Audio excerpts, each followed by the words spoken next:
MLC ఎన్నికలల్లా ఉపాధ్యాయ సంఘాలే పోటీలు చేసేటి. ఇప్పటి తీరుగా హోరాహోరీగా జరగకున్నా ఉన్నంతలా ప్రచారాలు చేసి సర్కార్ బడుల చదువు చెప్పే పంతులే గెలిచేది. సర్కార్ ప్రభుత్వ బడులను పట్టించుకోకపోతే, సౌలతులు సరిగ్గా లేకుంటే పంతులను పని గంటలు పెంచి అడ్డమైన పనులు చేయిస్తే చదువును అంగట్ల పెట్టి అమ్ముకునేటోళ్లకు సాయం చేసినట్టు చేస్తే అసెంబ్లీలో గట్టిగా కొట్లాడేటోళ్ళు. అట్లా ప్రైవేట్ విద్యా సంస్థలు నడిపేటోళ్లకు బ్రేకులు పడేది. అందుకే కావచ్చు ఆ ప్రైవేట్ బడులు కాలేజీలు నడుపుతున్న వాళ్ళ కన్ను ఎమ్మెల్సీ ఎన్నికల మీద పడ్డదట. రొయ్యల మూటకు పిల్లిని కావలి పెట్టినట్టే చేస్తున్నారట ఎమ్మెల్సీ ఎన్నికల్లో ఓట్లేసిన ఓటర్లు. అవును, ప్రజలకు పంతులకు సేవ గీవా జాంతానై ముందుగాల పెట్టుబడి పెట్టి తర్వాత లాభాలు పొందాలని ఆలోచన చేసేటోళ్ళనే గెలిపిస్తున్నారట.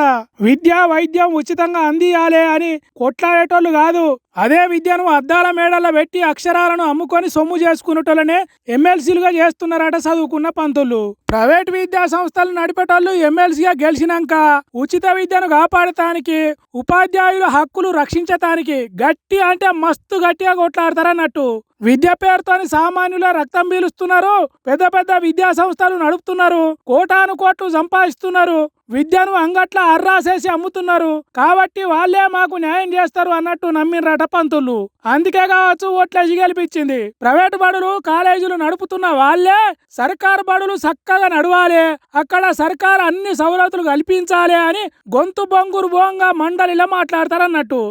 అట్టెట్లా చేస్తారని మీరు ప్రశ్నించకుండ్రి. ఎందుకంటే ఎమ్మెల్సీ అయ్యిందే ఉచితంగా అందరికీ విద్య దొరకాలని, గెలిచినాక సొంత విద్యా సంస్థలలో విద్యా హక్కు చట్టం అమలు చేయాలని, బీద సాదల పిల్లలకు ఉచితంగా చదువు చెప్పియాలని, అంతేకాదు కడమ విద్యా సంస్థలు కూడా తమ తీరుగా చేసేటట్టు చర్యలు తీసుకోవాలని మండలిలో మాటల మంటలు పెడతారన్నట్టు. విద్య ప్రైవేటీకరణ వ్యాపారీకరణ కావద్దు అనేటోళ్ళ కంటే ప్రైవేటు విద్యా సంస్థలు నడిపేటోళ్లే నయం కాబట్టి ఓట్లేసి గెలిపించిర్రన్నట్టు పంతులు. అయ్యో మేకలకు పులిని కావలి పెట్టినట్టే చేసిండ్రు కదా అని అనకుండ్రి. ఎందుకంటే ప్రైవేట్ బడులు నడిపేటోళ్లే సర్కారు బడులకు న్యాయం చేస్తారు. అవును నిజం, నమ్ముండ్రి ప్లీజ్ అని అంటున్నారు ఈ ముచ్చట తెలిసిన పబ్లిక్. ఎమ్మెల్సీ ఎన్నికలలో ఓట్లేసిన వాళ్ళ తెలివి పోన్రి. ఒక్కొక్కరు ఒక్కో తీరు అనుకో రాదుండ్రి. అయ్యో చదువు రాదు, ఎట్లనో ఓ తీరుగా ఓటు అయితే వేసిండ్రు అనుకునేటట్టు కూడా లేదు. అందరు చదువుకున్నోళ్ళే, చదువు చెప్పే పంతుల్లే. అసొంటోళ్ళే ఏం చేసిరో చూడుర్రి. చదువుకోకముందు కాకరకాయ అన్నోడు చదువుకున్నాక కీకరకాయ అన్నాడట. హాగు అట్లనే ఉన్నది ఎమ్మెల్సీ ఎన్నికలలో ఓట్లేసిన వాళ్ళ ముచ్చట. ఖమ్మం, నల్గొండ, వరంగల్ జిల్లాల ఉపాధ్యాయ ఎమ్మెల్సీ ఎన్నికల్లో ఏం తక్కువ 500 మంది పంతులకు ఓటేయరాలేదట. కరీంనగర్, నిజామాబాద్, ఆదిలాబాద్, మెదక్ జిల్లాల ఉపాధ్యాయ ఎన్నికల్లో కొద్దిగా తక్కువ 900 మందికి, అదే నియోజకవర్గంలో డిగ్రీలు చేసిన వాళ్ళు ఓట్లు వేసే ఎన్నికలల్లా 40,000 కంటే ఎక్కువ మందికి ఓట్లు వేయరాలేదట. అంటే చూడుండ్రి ఎట్లున్నదో బాగా చదువుకున్న వాళ్ళ ముచ్చట.